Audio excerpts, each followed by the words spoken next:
오늘 우리가 함께 읽은 이 누가복음 18장의 말씀은 너무나도 잘 아는 예수님의 비유입니다. 이 18장 가운데 여러 비유가 반복적으로 나오고 있는데 이 비유, 이 바리새인과 세리의 비유를 통해서 우리는 중요한 영적인 교훈을 얻을 수 있습니다. 우선 10절에 보면 바리새인과 세리가 기도하러 성전으로 올라갔다라고 기록합니다.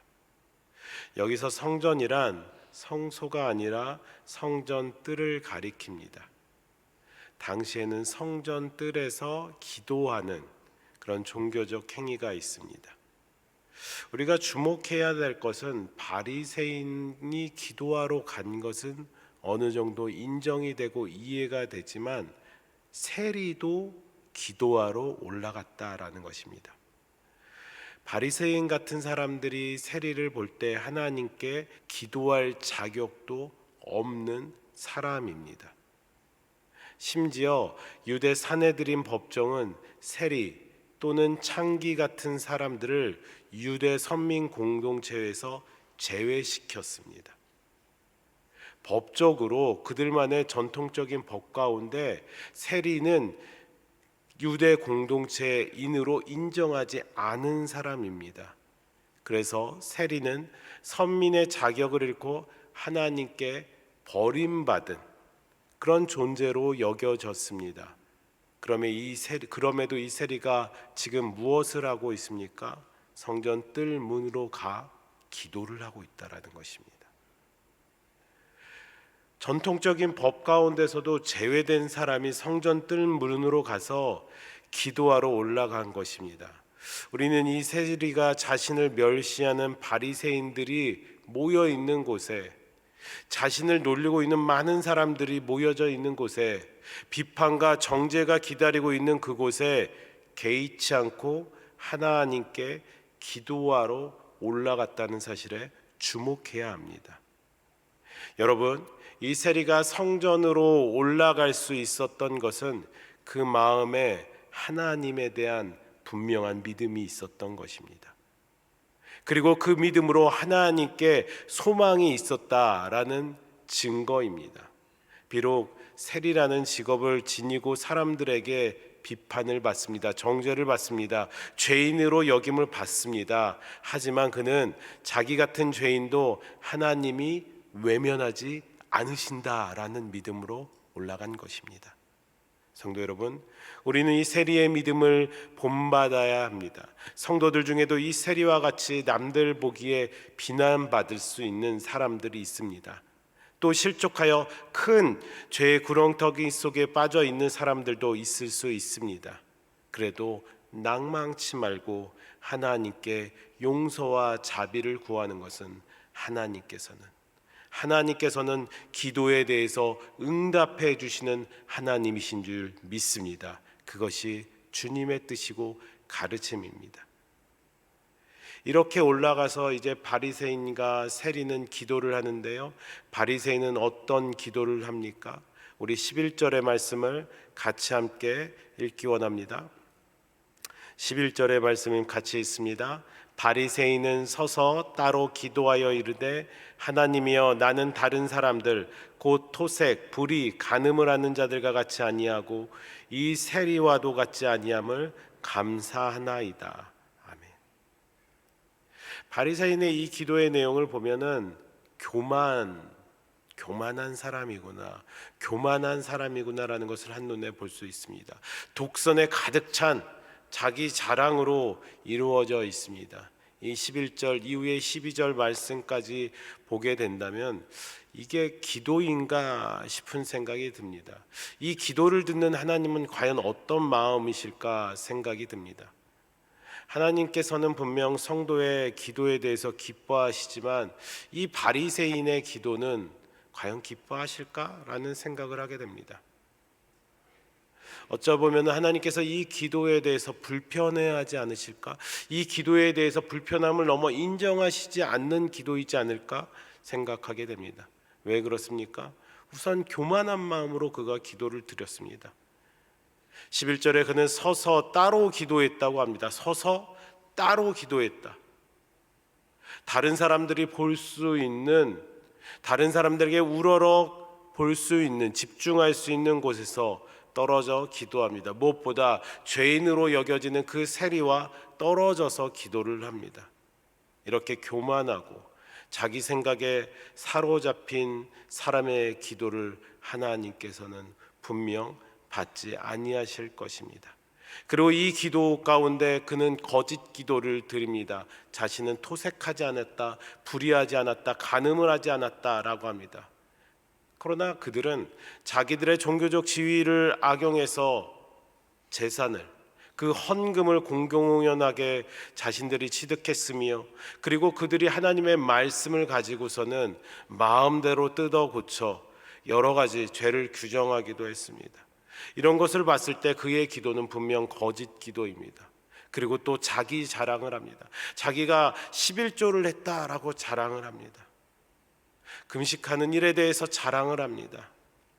육신의 정욕을 억제하고 자신의 몸을 어쨌든 하나님의 뜻에 맞추어고자 하는 신앙 행위를 했다라고 자랑을 합니다. 여러분, 바리새인들은 그것을 자기 신의 경건성과 신앙 수준을 드러내는 일로 자랑하고 있습니다. 하나님께 기도하는 것이 아니라 큰 소리로 자랑하고 있습니다. 그에 반해 우리 함께 이 말씀을 기원합니다. 13절 세리의 기도입니다. 같이 읽겠습니다. 세리는 멀리 서서 감히 눈을 들어 하늘을 쳐다보지도 못하고 다만 가슴을 치며 이르되 하나님이여 불쌍히 여기소서 나는 죄인이로소이다 하였느니라. 아멘. 우리가 같이 주목해야 되는 영적인 교훈은 바로 이 세리의 기도의 가운데 있습니다. 말씀드렸다시피 세리는 당시 창녀와 같은 존재로 여겨졌습니다. 유대 사회에서, 유대 공동체에서 죄인들로 규정된 존재였습니다. 로마 정부의 앞잡이로서 백성들의 고열을 받는 매국노입니다. 이스라엘의 대적자로 간주하였습니다. 본문의 이 세리는 자신이 세리 노릇을 할 것을 회개하고 용서를 하나님께 구하고 있습니다. 이 세리의 회개 자세, 이 기도 내용은 하나님께 죄를 복음하고 용서를 바라는 우리들에게 모범과도 같은 것일 것입니다. 세리는요, 하나님을 찾아갑니다. 이 유대 공동체의 전통법에서 인정되지도 않는 사람인데 올라가서 하나님을 찾아가고, 그리고 혼자 고민하지 않고 또 포기하지 않고 죄를 자복하고 하나님의 성소, 하나님의 임재의 성소로 찾아가 하나님을 만나려고 합니다. 성도 여러분, 사회적으로 범죄한 사람이 취할 최선의 방법은 무엇입니까? 무언가 죄를 저질렀을 때, 사회적인 죄를 저질렀을 때 자수하는 것입니다. 스스로 경청소를 찾아가서 자수하면 이것에 대해서 법도 선처를 하는 것입니다. 여러분, 사회적으로 그런데 하물며 우리 하나님께서 그 죄에 대해서 자복하는 사람을 어떻게 하실까요? 하나님을 구하는 자들을 하나님께서 어떻게 하실까요? 하나님은 당신을 찾아오는 자들을 긍휼히 여겨주실 줄 믿습니다. 이사야 1장 18절 가운데 기록되어져 있습니다. 오라 우리가 변론하다 너희 죄가 주홍 같을지라도 눈과 같이 희어질 것이요 진홍같이 붉을지라도 양털같이 되리라 라고 기록되어져 있습니다. 여러분, 하나님을 찾아가 죄를 고백하고 용서를 간구하면 하나님께서 분명히 의롭게 하여 주시는 줄 믿습니다. 왜 그렇습니까? 예수 그리스도의 은혜로 말미암아, 예수 그리스도께서 십자가에서 그 죄를 담당하셨음으로 말미암아 하나님께서는 충분히 우리의 모든 죄를 넉넉히 의롭게 하여 주시는 은혜의 하나님이신 줄 믿습니다.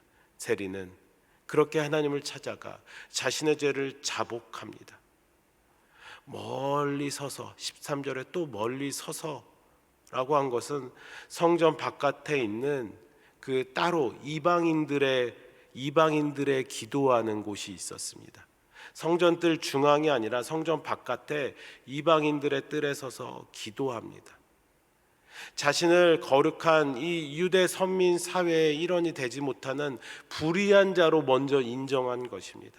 도무지 저 하나님의 임재, 저 하나님이 기도 받으시는 저곳으로 나갈 수 없고 멀리 서서 마치 자신을 이방인같이 여겨지며 멀리 서서 말합니다. 그리고 감히 하늘을 우러러 보지 못하고 자신의 죄가 너무 커서 하나님을 뵐 면목이 없는 행동을 합니다. 잠언 28장 13절 이런 말씀이 있습니다. 자기의 죄를 숨기는 자는 형통치 못하나 죄를 자복하고 버리는 자는 불쌍히 여김을 받느니라. 성도 여러분, 육체적 질병도 환자 자신이 그 병에 걸린 사실을 인정해야 의사가 효과적으로 고칠 수 있음을 우리는 알고 있습니다. 이와 마찬가지로 영적인 질병도 그렇습니다. 우리가 먼저 인정해야 됩니다. 내가 죄인이구나. 내가 억만죄 가운데 죽을 수밖에 없구나 라는 그 사실을 인정해야 됩니다. 그것은 자신이 지은 죄를 깨달았다라는 증거입니다. 그리고 이 죄를 해결하실 분은 하나님, 그리고 또 하나님이 보내주신 주 예수 그리스도밖에 없음을 인정하고 의지하게 되는 것입니다. 이 세리는 참으로 귀한 믿음을 지니며 하나님께 나갔습니다. 가슴을 치면서 하나님, 나를 불쌍히 여기소서. 나는 죄인입니다. 무슨 말입니까? 자신의 죄에 대해서 해결해 주실 분, 자신의 인생을 불쌍히 여겨주시고 이 삶 가운데 구원하실 분은 오직 하나님 한 분밖에 없음을 그는 고백하고 있는 것입니다. 이렇게 여러분 모두는 먼저 하나님 앞에 나가 겸손히 자신의 죄를 자복하고 또 그 하나님을 인정할 때 어떠한 삶이 되겠습니까? 하나님이 나타나시는 삶. 그 죄인은 도저히 드러낼 수 없는데 하나님이 나타나시는 삶으로 하나님이 영광 받으시는 줄 믿습니다. 이 세리의 기도가 그랬습니다. 이 세리 보잘것없고 나타낼 수 없는 존재이지만 이 보잘것없고 나타낼 수 없는 존재를 통해서 하나님이 영광 받아주신 줄 믿습니다. 하나님이 영광 받았다라는 것은 우리의 삶 가운데 너무나도 중요한 것입니다. 너희가 먹든지 마시든지 무엇을 하든지 다 하나님의 영광을 위하여 하라. 성도된 자로서 마땅히 해야 되는 것입니다. 우리의 신앙의 교리 소요리문답 1문 1조의 1문에 대해서 말씀하시죠.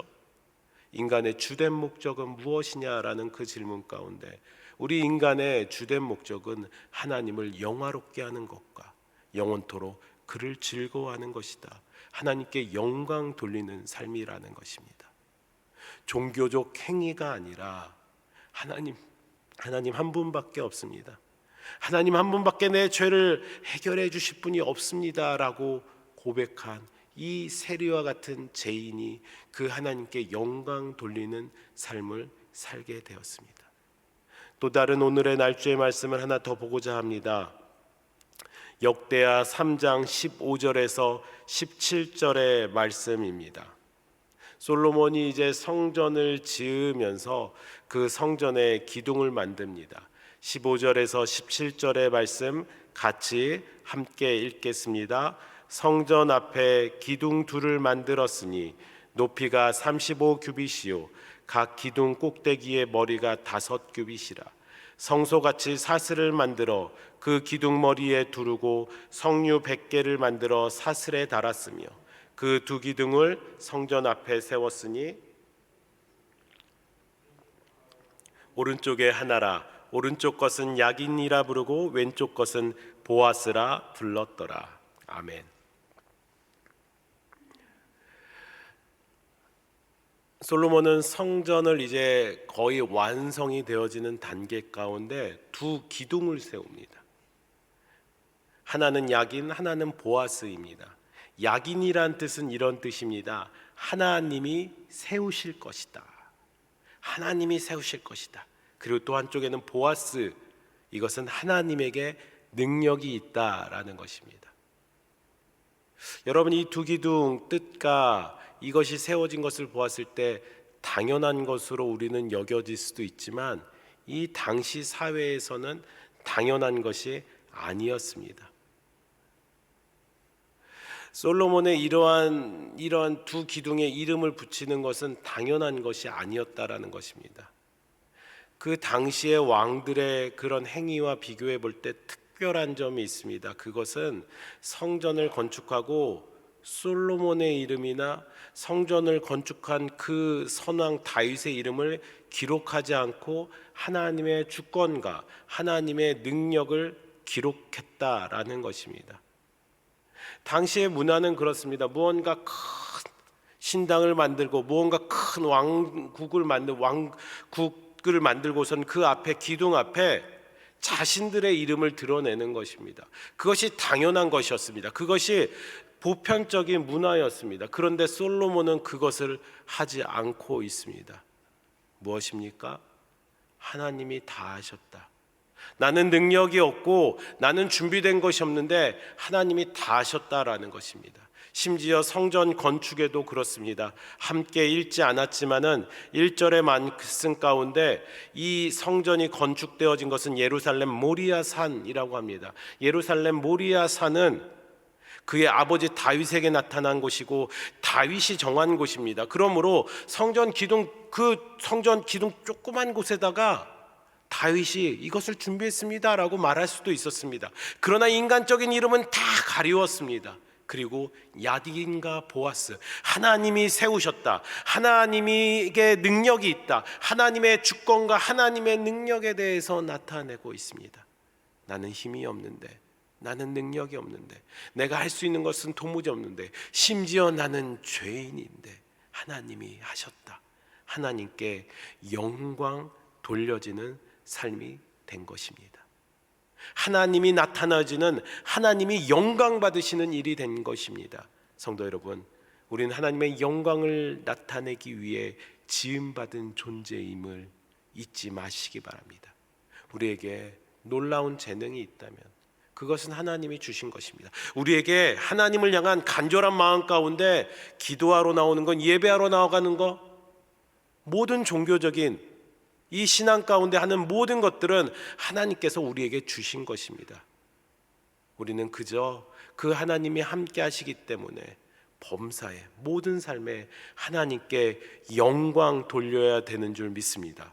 이렇게 하나님의 영광을 위해 살아가는 성도야말로 하나님이 기뻐하시고 그들의 기도 가운데 응답하여 주실 줄 믿습니다. 그러므로 여러분들의 삶 가운데서 내가 할 수 있는 것 아무것도 없지만 하나님이 나를 도우실 것이다, 하나님이 나를 붙잡아 주실 것이다 라는 믿음으로 오늘 하루도 하나님과 동행하며 살아가시는 여러분들이 되시길 주 이름으로 축복합니다. 여러분의 삶이 이처럼 영광스럽고 순전한 삶이 되시길, 비록 연약하지만, 비록 남들이 볼 때는 부족하지만 하나님이 그러한 인생을 도와주시길 간절히 축복합니다. 우리 주기도문 후 여러분들이 가져오신 기도의 제목으로 하나님께 아뢰며 기도하시기 바랍니다. 같이 기도하겠습니다. 하늘에 계신 우리 아버지여, 이름이 거룩히 여김을 받으시오며 나라의 힘 없이며 뜻이 하늘에서 이룬 것 같이 땅에서도 이루어지이다. 오늘날 우리에게 일용할 양식을 주옵시고 우리가 우리에게 죄 지은 자를 사하여 준 것 같이 우리 죄를 사하여 주옵시고 우리를 시험에 들게 하지 마옵시고 다만 악에서 구하옵소서. 대개 나라와 권세와 영광이 아버지께 영원히 있사옵나이다. 아멘.